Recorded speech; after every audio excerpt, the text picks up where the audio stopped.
चलिए आगे बढ़ते हैं और ग्वालियर की बात करते हैं, जहां मंच पर मुख्यमंत्री मोहन यादव और ज्योतिरादित्य सिंधिया की जुगलबंदी नजर आई है। मुख्यमंत्री मोहन ने सिंधिया परिवार का संघर्ष याद दिलाया। सिंधिया ने भी इस दौरान मंच से सीएम मोहन यादव की जमकर तारीफ की। मुख्यमंत्री ने 2020 की सियासी उलटफेर का भी इस दौरान चर्चा में जिक्र किया और कहा कि सिंधिया जी और राजमाता दोनों का गजब का संघर्ष है। दोनों ने ही मध्य प्रदेश की सत्ता को पलट कर रख दिया।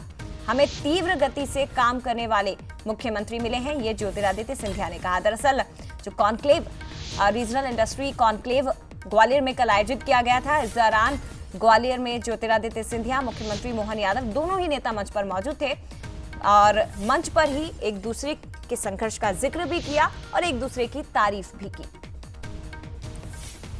जोरदार अभिनंदन करो माननीय सिंधिया जी का। मनोभावना से, अपने विचार से, कर्म से, शिष्टता से, शालीनता से, विकासपरक भावना से आपने उनने आपस में भाषण के दरमियान परस्पर इतना आत्मीय संबंध स्थापित कर लिया, मुझे लगा कि मेरा आधा वजन तो महाराज ने हल्का कर दिया।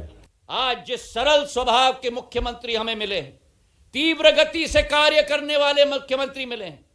अभी बैंगलोर गए थे, बैंगलोर में इन्होंने इन्वेस्टर रोड शो किया और बैंगलोर के उद्योगपतियों का फोन मुझे आया कि इतने जल्दी डिसीजन लेने वाले मुख्यमंत्री को हमने अपने जीवन में हमारा संपर्क नहीं हुआ है जितने मोहन यादव जी आपके।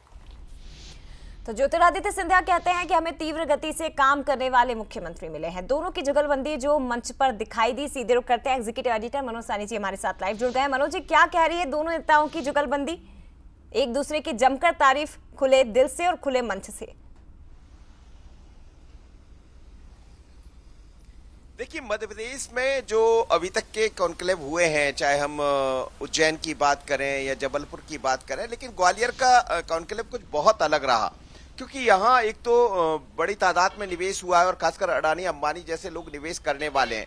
तो जब मंच पर बोलने का मौका मिला, पहले करण अडानी ने बात की है या फिर हमने देखा कि रिलायंस समूह से जो व्यक्ति पहुंचे थे उन्होंने बात की, तो एक उत्साह भी था कि हम जिस काम के लिए आगे बढ़ रहे हैं वो दिखाई दे रहा है। लेकिन दोनों के बीच की जुगलबंदी इस आशय से बड़ी स्पष्ट होती है कि एक तरफ वो तारीफ कर रहे थे कि राजमाता सिंधिया का वो समय याद कीजिए जब जो गड़बड़ करता है उसको वो बता देते कि गड़बड़ नहीं होना चाहिए, और यही ज्योतिरादित्य सिंधिया ने किया।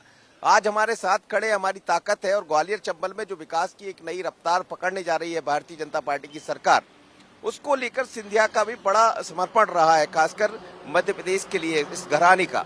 दूसरी तरफ वो मुख्यमंत्री की तारीफ कर रहे थे कि हमने अभी तक जितने भी मुख्यमंत्री देखे, लेकिन त्वरित निर्णय लेने वाले, क्योंकि जब बेंगलुरु पहुंचे मुख्यमंत्री डॉक्टर मोहन यादव तो वहां उद्योगपतियों ने जो कहा वहीं फोन पर उनका काम हो गया। तो जाहिर है कि उद्योगपतियों के लिए भी यही चाहिए, उद्योग लगाना चाहते लेकिन वो यही चाहते हैं कि उसके लिए एक अच्छा माहौल मिले, अच्छा वातावरण मिले और सरकार से वो जो उम्मीदें करते हैं वो पूरी हो। इसीलिए उनने भी जमकर तारीफ की। तो बहुत ही अच्छी एक जुगलबंदी देखने को मिली है और चंबल ग्वालियर में निवेश के नए रास्ते खुलते हुए दिखाई दे रहे हैं, क्योंकि करीब करीब 8,000 करोड़ का निवेश हो रहा है, 35,000 लोगों को रोजगार मिलने वाला है। इसलिए दोनों ने एक दूसरे की तारीफ की है और आने वाले दिनों में दोनों युवा नेता और मध्य प्रदेश को नई रफ्तार देंगे, इससे यही समझा जा सकता है। निश्चित तौर पर, और ये दिखाई भी दे रहा है मन से। फिलहाल बहुत शुक्रिया आपका मनोज जी तमाम जानकारी साझा करने के लिए। और इसी बीच